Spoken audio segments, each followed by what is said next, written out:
তোমাদেরকে আগের ভিডিওতে বলেছিলাম না যে আজ আমাদের গ্রামের সবচেয়ে বড় উৎসব। আজ আমাদের গ্রামে একসাথে দুটো পুজো। একটা তো দেখিয়েছিলাম বাবা ধর্মরাজের, সেই সাথে আরো একটা পুজো। তো এখন তোমাদেরকে সেই ঠাকুরটাই দেখো। তো সন্ধে হতেই বাড়ির সবাই একেবারে রেডি হয়ে চলে গেছিলাম মন্দিরে।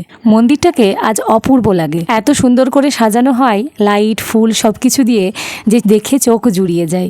আর সেই সাথে আমাদের প্রতিমা তো রয়েছে। এবার তোমরা বলো তো, মন্দিরের এই সাজসজ্জা আর ঠাকুরের মূর্তি দেখে তোমাদের কি মনে হচ্ছে না যে এটা অনেকটা দুর্গাপুজো? আমাদের তো মনে হয় দুর্গাপুজোর থেকেও হয়তো আরো অনেক বেশি। আর সত্যি কথা বলতে দুর্গাপুজোর সময়ও এই মন্দিরেই দুর্গা ঠাকুর বানানো হয়, কিন্তু দুর্গা ঠাকুরের যে প্রতিমা বানানো হয় সেটা কিন্তু এত বড় হয় না। আসলে এই ঠাকুরটি হচ্ছে এবং পুজোটি হচ্ছে আমাদের এই গ্রামের বিশেষত্ব। ওই যে তোমাদের আগের ভিডিওতে বলেছিলাম ঐতিহ্য, হ্যাঁ এটাই আমাদের গ্রামের ঐতিহ্য।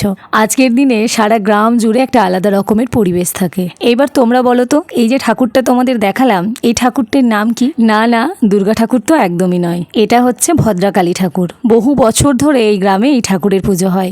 তবে কিভাবে পুজোটা শুরু হয়েছিল সেই গল্পটা আমার ঠিক জানা নেই। যদি সেটা কখনো জানতে পারি তবে নিশ্চয়ই তোমাদের সাথে শেয়ার করব।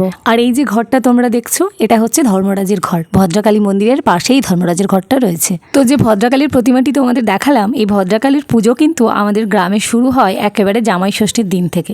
যেমন দুর্গা পুজোতে ষষ্ঠীর দিন থেকে পুজো শুরু হয়, ঠিক তেমন ভাবে এরপর ষষ্ঠী, সপ্তমী, অষ্টমী, নবমী, দশমী এইভাবে প্রতিদিন কিন্তু পুজো হয়। আর ঠিক পূর্ণিমার দিন পুজো হয় বাবা ধর্মরাজের। বুদ্ধ পূর্ণিমার ঠিক পরের পূর্ণিমাটাতেই আমাদের গ্রামের এই ধর্মরাজের পুজোটি হয়। আর পূর্ণিমার দিনই হয় সবচেয়ে বেশি ধুমধাম, সবচেয়ে বেশি ভিড় হয় পূর্ণিমার দিনেই। আর এই দিন থেকেই শুরু হয় মেলা। তারপর এই মেলাটি বেশ অনেক দিনই থাকে। আর প্রতিদিনই কোনো না কোনো অনুষ্ঠানের আয়োজন করা হয়। কোনোদিনও বাচ্চাদের নাচ, কোনোদিনও গান, কোনোদিনও যাত্রা, কোনোদিনও কবি গান। তো তোমরা দেখতেই পাচ্ছ পূর্ণিমার দিন আসলে কতটা ভিড় হয়। মেয়েকে দেখানোর জন্য ওর বাবা কাঁধে তুলে নিয়ে দাঁড়িয়েছিল।